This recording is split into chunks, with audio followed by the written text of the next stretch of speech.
Zee 24 तास एक पाऊल पुढे। सवाल हक्काचा। शेतकऱ्यांबाबत सगळेच का निष्ठुर वागतात हे कळायला काही मार्ग नाही। यातून सरकारी यंत्रणा तर अजिबातच सुटत नाही। उलट सरकारी यंत्रणेकडूनच शेतकरी जास्त नाडला जातो। नाशिक जिल्ह्यातल्या जाधव कुटुंबियांनाही जीवन प्राधिकरणाने खूप त्रास दिला। त्यांची जमीन प्राधिकरणाने घेतली। त्या बदल्यात जाधव यांना वेस्टेज वॉटर दिलं जात होतं। पण जणू काही आपण जाधव यांच्यावर उपकारच करतोय अशा तोऱ्यात प्राधिकरणाने हे पाणी देणं बंद केलं आणि जाधव यांची शेती जळून गेली। पण त्यांनी हेल्पलाईनशी संपर्क साधला आणि प्राधिकरणाने आता त्यांचं पाणी कनेक्शन पुन्हा सुरू केलंय।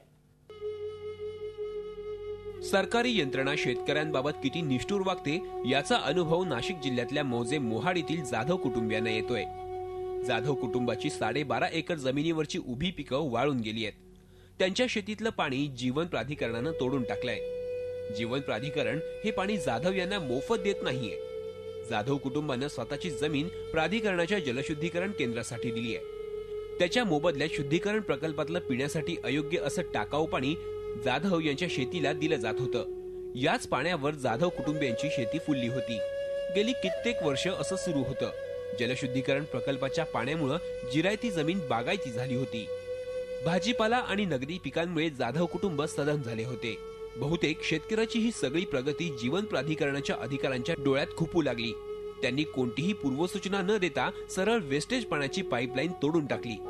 पाणी तुटल्यानं जवळपास 12.5 एकरावरील पिकं वाळून गेली। आमची 11 वर्षापासून पाईपलाईन चालू होती। त्यांनी ती पाईपलाईन फोडून पाणी रस्त्याच्या म्हणजे चारीला काढलेलं आहे। पाईपलाईन होती आमची केलेली ती बी फोडून टाकली त्यांनी।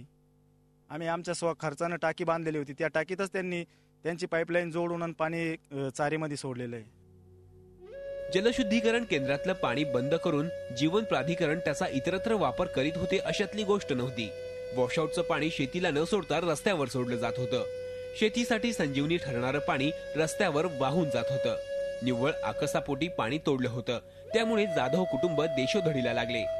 प्राधिकरणाच्या अधिकाऱ्यांकडे अर्ज विनंत्या करूनही कोणताच फायदा होत नव्हता।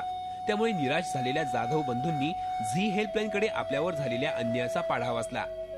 आम्ही तहसीलदारला निवेदन दिलं, तहसीलदारने काही उत्तर दिलं नाही। तहसीलदारनं आम्हाला खालच्या अधिकाऱ्याकडे पाठवलं। खालचा अधिकारी म्हणे तुम्ही जीवन प्राधिकरणला जा। जीवन प्राधिकरणला गेल्यानंतर त्यांनी काहीच उत्तर दिलं नाही आम्हाला। उडवाउडीचीच उत्तर चालवली त्यांनी। झी हेल्पलाईनची टीम मोहाडी गावात पोहोचली।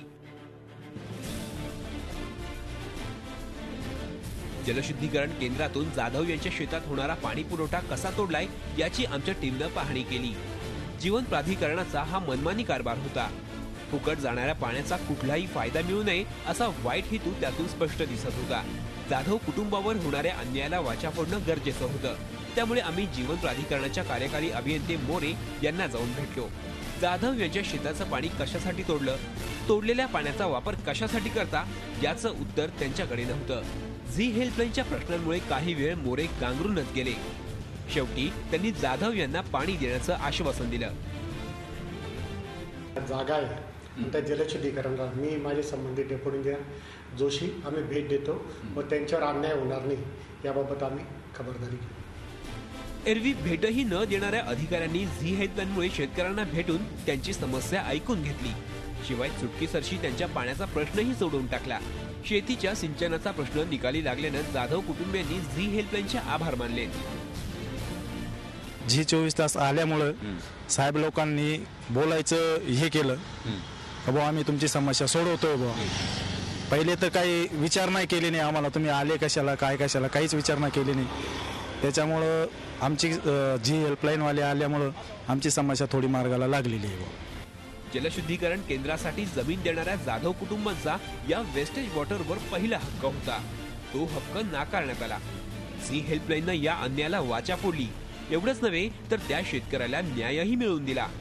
हा प्रश्न पाण्याचा नव्हता तर शेतकऱ्याच्या हक्काचा होता। झी हेल्पलाईनसाठी योगेश खरे, नाशिक। झी 24 तास एक पाऊल पुढे।